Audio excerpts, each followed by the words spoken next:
Здравейте! Става въпрос за огромна площ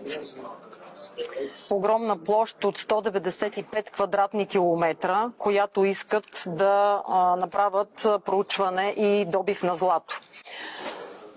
Много голям проблем, защото тяло 33, което се добива вода и захранва цяла община Божурище, се намира на 120 метра дълбочина.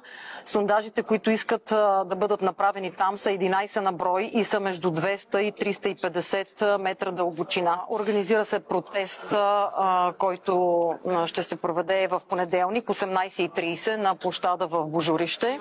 Каква ще бъде концесионната такса за България и съответно колко пари ще вземе българската държава, ако това находище се разработи? Лошото е, че обикновено българската държава не получава абсолютно нищо при такива концесии, ако се допусне такава.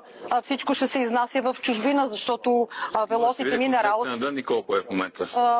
Minerals е канадска фирма, така че какво ще остане в България? Тоест казвате канадска фирма, ами кажете тогава процент, половин процент, каква ще е? Все още не е изяснено. Ние в момента проучваме, защото 5 общини не са уведомени за всичкото това, което се случва. Ние сега разбираме съвсем случайно за това нещо. 5 общини не са разбрали, че това се случва. Те не са уведомени.